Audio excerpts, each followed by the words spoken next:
Atenção, é possível um tsunami atingir o Brasil? Você já se perguntou se um tsunami poderia atingir a costa brasileira? Recentemente, Santa Catarina foi palco de um raro fenômeno conhecido como tsunami meteorológico e na Califórnia, nos Estados Unidos, após um forte terremoto, um alerta de tsunami foi emitido, reacendendo o debate sobre os riscos que o Brasil enfrenta em relação a esses eventos. Mas será que o nosso país, famoso por sua estabilidade geológica, realmente corre perigo? Quer saber a resposta? Então, vem comigo. Seja bem-vindo ao canal Tudo sobre Geografia. Eu sou o professor Bruno Barros e aqui nós fazemos vídeos sobre astronomia, fenômenos da natureza, previsões do tempo e aulas de geografia. Se você tem interesse nesse tipo de assunto, já se inscreve no canal e deixa o seu like para fortalecer a nossa comunidade educativa aqui no YouTube. No vídeo de hoje vamos responder a uma pergunta que muitos de vocês me fazem. É possível um tsunami ocorrer no Brasil? Vamos entender os fatores que levam à formação desses fenômenos, como o Brasil se diferencia das regiões como a Califórnia e o Japão e como eventos recentes como o tsunami meteorológico em Santa Catarina influenciam essa discussão. E já aproveita para deixar a sua opinião, o seu comentário aqui embaixo sobre esse assunto. Comenta se você acha que o Brasil está preparado para lidar com um tsunami e se você acha possível um forte tsunami ocorrer aqui no Brasil. Muitos já sonharam com tsunami. Você já sonhou com um tsunami atingindo o Brasil? Comenta aqui embaixo como foi esse sonho. Mas então vamos começar respondendo o que são tsunamis e como eles se formam. Os tsunamis são fenômenos naturais impressionantes, conhecido por sua força devastadora. Essas ondas gigantes podem se deslocar à velocidade de 800 km por hora em águas profundas, acumulando energia ao longo de toda a coluna de água. Diferente das ondas comuns, que são geradas pela ação dos ventos, os tsunamis têm origem em eventos abruptos, como terremotos submarinos, erupções vulcânicas, deslizamentos de terra ou até variações extremas na pressão atmosférica. Quando essas ondas chegam à costa, sua velocidade diminui consideravelmente, mas a sua altura pode aumentar de forma dramática, desencadeando destruição em larga escala. É importante lembrar que os tsunamis não representam apenas um perigo local. Devido à sua capacidade de atravessar grandes distâncias, eles podem afetar regiões a milhares de quilômetros de seus epicentros. Agora vamos analisar um caso recente que ocorreu em Santa Catarina envolvendo um fenômeno raro. Então presta bastante atenção no que eu vou dizer agora. Veja se você ficou sabendo do que aconteceu em Santa Catarina. É simplesmente assustador. O evento em Jaguaruna. Na madrugada de segunda-feira, dia 2 de dezembro, os moradores de Jaguaruna, uma cidade no sul de Santa Catarina, foram surpreendidos por uma onda gigante que invadiu a costa. A Defesa Civil confirmou que o fenômeno foi causado por uma combinação de ventos fortes, tempestades intensas e mudanças bruscas na pressão atmosférica. Este raro evento, conhecido como tsunami meteorológico, causou estragos significativos em áreas como Arroio Corrente,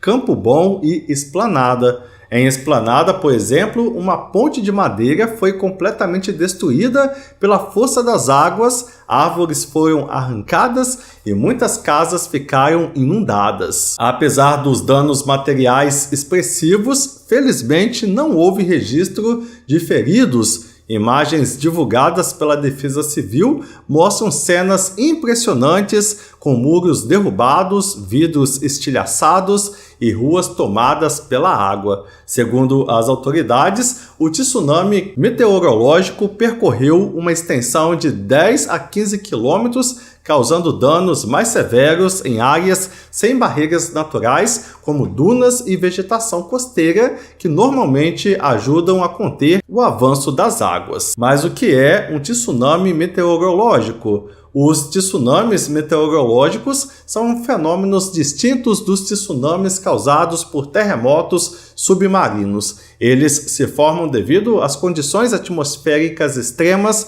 como tempestades que provocam mudanças abruptas na pressão do ar, deslocando grandes volumes de água em direção à costa. Foi exatamente isso que aconteceu em Jaguaruna. Uma frente fria passou pela região, trazendo ventos muito fortes e uma queda brusca na pressão atmosférica. Esse cenário gerou uma onda que, impulsionada pelos ventos, avançou rapidamente para o litoral. Na estação maregráfica de Balneário Rincão, cidade vizinha, foi registrado um aumento repentino de 1 metro no nível do mar, evidenciando a força do fenômeno. O evento expôs a vulnerabilidade de Jaguaruna, uma cidade com aproximadamente 20 mil habitantes, diante de fenômenos costeiros extremos. Casas foram inundadas, árvores foram arrancadas e a infraestrutura local sofreu grandes danos.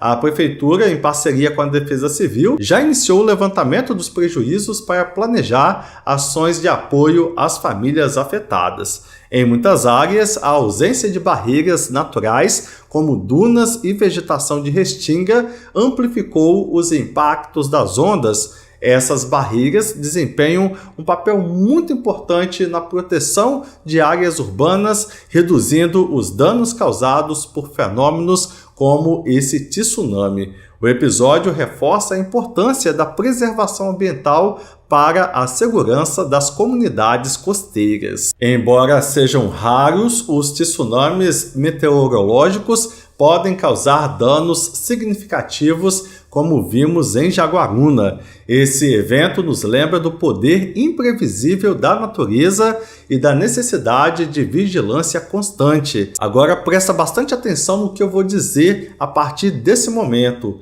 Algo assustador ocorreu também na Califórnia e eu vou revelar agora esse fato preocupante. Lembrando que nós estamos respondendo a pergunta se um tsunami pode acontecer no Brasil. Estamos analisando fatos recentes para chegar a uma conclusão. Dia 5 de dezembro, um terremoto de magnitude 7 foi registrado a 63 quilômetros da cidade de Petrólea, na costa da Califórnia. O impacto foi tão significativo que as autoridades emitiram um alerta de tsunami para a Baía de São Francisco, que abriga quase 5 milhões de pessoas. As mensagens de emergência pediam evacuação imediata para terrenos altos. Felizmente, o alerta foi cancelado cerca de 1 hora depois, mas não sem gerar preocupação. O terremoto ocorreu às 10h44 da manhã no horário local, com o epicentro no fundo do oceano. Apesar da intensidade do tremor, os danos materiais foram limitados. Escolas foram evacuadas, cerca de 19 mil pessoas ficaram sem energia elétrica e um tremor secundário de magnitude 5,8 foi sentido próximo à cidade de Kobe, a 159 quilômetros ao norte de São Francisco. E por que a Califórnia é tão suscetível a terremotos e tsunamis? A geografia da região é o principal motivo. A famosa falha de San Andreas marca a interação entre as placas tectônicas do Pacífico e da América do Norte, onde a constante movimentação gera acúmulo de energia nas rochas subterrâneas liberada em forma de terremotos. Em eventos submarinos como esse, existe o potencial para a geração de tsunamis. No caso recente, o risco era real, mas não se concretizou. Ainda assim, esse tipo de evento reforça a importância de sistemas de monitoramento avançados que foram essenciais para emitir alertas em tempo hábil. E agora voltando para o Brasil. E o Brasil, será que existe risco de tsunamis? Bem, a costa brasileira é amplamente reconhecida como uma região de baixo risco para tsunamis tectônicos. Isso se deve, em grande parte, à sua localização geográfica. O Brasil está situado no centro da placa sul-americana, longe das zonas de subducção, que são os locais mais propensos à formação de tsunamis. Essas zonas, onde uma placa tectônica desliza por baixo de outra, estão associadas a eventos sísmicos intensos que podem deslocar grandes volumes de água, gerando tsunamis devastadores. Exemplos de regiões com alto risco incluem o Cinturão de Fogo do Pacífico, que engloba países como Japão, Indonésia e Chile. No entanto, a ausência de zonas de subducção próximas ao Brasil não elimina completamente a possibilidade de tsunamis. Existem outros cenários em que fenômenos naturais poderiam gerar ondas de grande magnitude e atingir a costa brasileira. Então, agora vamos analisar alguns cenários possíveis para tsunamis por aqui. Eventos distantes e deslizamentos de terra em vulcões insulares.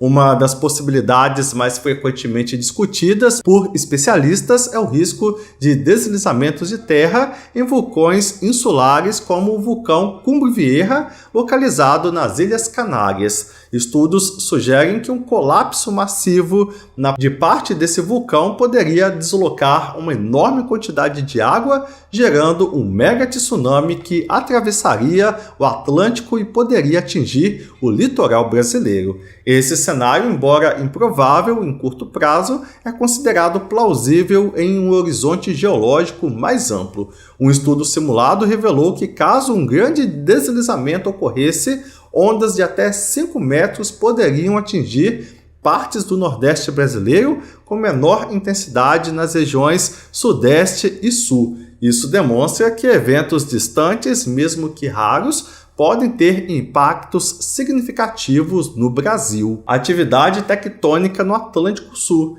Embora o Atlântico Sul seja uma região tectonicamente menos ativa, existem falhas geológicas que merecem atenção. Algumas dessas falhas estão localizadas ao longo da dorsal mesoatlântica, onde as placas tectônicas do Atlântico se afastam lentamente. Embora esse tipo de movimento geralmente não seja associado à formação de tsunamis, erupções vulcânicas submarinas ou deslizamentos de terra em regiões montanhosas do fundo do oceano poderiam gerar ondas que atingissem a costa brasileira. Agora, esse cenário eu acho que você nunca pensou: impactos de asteroides no oceano. Um cenário ainda mais raro, mas teoricamente possível, seria o impacto de um asteroide no Oceano Atlântico. Dependendo do tamanho e da velocidade do objeto, esse impacto poderia deslocar enormes volumes de água e gerar ondas que viajariam em todas as direções, incluindo em direção ao Brasil. Apesar de ser um evento de baixa probabilidade, ele está dentro das possibilidades consideradas em estudos sobre desastres naturais. Agora vamos falar sobre fenômenos climáticos. Fenômenos climáticos, os meteotsunamis. Embora não sejam tecnicamente tsunamis, no sentido tectônico, os meteotsunamis, como o que ocorreu em Jaguaruna, em Santa Catarina, representam um risco concreto para o Brasil. Esses fenômenos são causados por mudanças bruscas na pressão atmosférica associadas a tempestades intensas, deslocando água em direção à costa. O evento em Santa Catarina destacou que condições climáticas extremas podem gerar ondas significativas, especialmente em áreas costeiras mais vulneráveis. Mas talvez você esteja se perguntando por que o Brasil é menos suscetível. Bem, a posição geológica do Brasil é relativamente estável porque o país está longe de limites convergentes de placas tectônicas onde a maior parte dos tsunamis se origina. Além disso, o gradiente suave da plataforma continental brasileira ajuda a dissipar parte da energia das ondas, tornando menos provável que tsunamis de grande magnitude causem destruição massiva. Este episódio recente nos lembra que a natureza é imprevisível, seja por terremotos submarinos ou condições atmosféricas extremas. Os tsunamis representam um desafio global. No Brasil, o baixo risco geológico não deve ser motivo para descartar a necessidade de prevenção e planejamento. Afinal, estar preparado é sempre a melhor defesa contra os fenômenos naturais. E agora chegou a sua vez de participar desse vídeo com seu comentário. Comenta aqui embaixo se você acredita que o Brasil está preparado para enfrentar um tsunami. Você acha que está? Sim ou não? Você acha possível um tsunami atingir o Brasil? Comenta aqui embaixo também a sua opinião sobre esse assunto. E você já sonhou com um tsunami atingindo o nosso país? Muita gente já comentou em outros vídeos que já sonharam com essa possibilidade. Comenta aqui embaixo se esse é o seu caso. E não se esqueça, a sua participação é sempre muito importante. E agora chegou a hora de você compartilhar esse vídeo com todo mundo que você conhece. Então pega o link desse vídeo e posta em todos os grupos de WhatsApp que você participa. Posta no grupo da família, no grupo do trabalho, no grupo da escola. Vamos ajudar o maior número de pessoas a ter acesso ao nosso conteúdo educativo. Muito obrigado por assistir esse vídeo e até a próxima. Valeu! Esses vídeos que eu estou deixando aqui na tela agora são vídeos que você pode querer assistir a seguir. Qual vai ser o próximo da sua lista?